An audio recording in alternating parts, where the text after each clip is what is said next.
नोंनि मुङा मा? खुलुमबाय आं मुङा थरायना नन्दिता khusi basumatary नों मा थाखोआव फरायो? से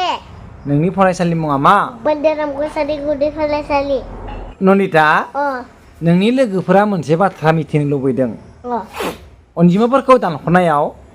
बिग नाम्बारखौ माउथआव लायो ना स्मल नाम्बारखौ माउथआव लायो? small भेरि गुड जोबोद मोजां दै क्लासावहाय बिगखौ लायो आरो स्मलखौ मायाव लायो? फिंगोराव भेरि गुड हाबा बिदि खालामा हामा बिदि खालामाबा गेलेनो मोननाय नङा दख बिदि खालामबाय थाबा नोङो नन्दिता आं नोंनो दायो जोबोद गोरलै दानख'नाय होदों नों जोबोद गोख्रैनो गोरोन्थि खालामालासेनो खालामा दिन्थि दे बिदिब्ला आखायाव खोलोमखौ लादो आरो जागायदो नन्दिताया गावनि लोगोफोरखौ फोरमायबाय अनजिमाफोरखौ दानख'नायाव जों अरायबो उन्दै सानजिमाखौ येस खुगायाव लानांगौ आरो उन्दै सानजिमाखौ खुगायाव लानानै जोङो गेदेर सानजिमासिम फारि माने सानलांबाय थानांगौ येस नेक्स्ट नन्दिताखौबो आं बेबादियैनो फोरोंदोंमोन नन्दिताया दिनै दानख'नो हादों येस येस दे नों जोबोद हाखायोना नन्दिता नों दाजाबनो दानख'नो सानजाबनोबो हाबाय दायो नोंखौ आं एसे राननायबो फोरोंदों भेरि गुड अ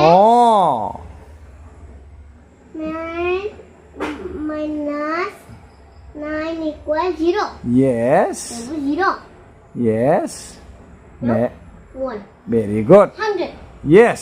जोबोद मोजां जादों आं बुरिया मानसि ना जोबोद मोजां मानसि नन्दिता नोंखौ बेसे मानसिफ्रा मोजां मोनो 6 7 8 9 भेरि गुड नन्दिताया अनजिमाफोरखौ दानख'नायाव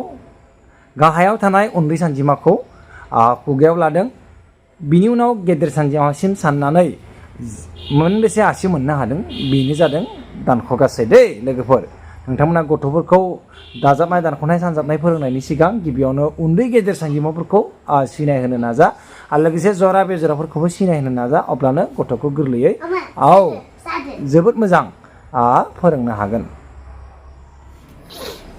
गथ'खौ फोरोंनो थाखाय जों एसे सोलोंग्रोना लानांगोन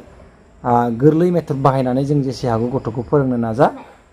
नों मा फिथाइ मोनखो मा एन्सार मोनखो फरायनो हालाय गिबिनिफ्रायनो नन्दिता गोजौनिफ्राय बै दे मा नाम्बार मोनखो बुंलाय 131 very good 301 very good 100 very good 260 very good 222 very good 101 very good जोबोद मोजां नन्दिता दै गेलेनोसै जोबोद मोजां दे लोगोफोरखौ बाय बाय हो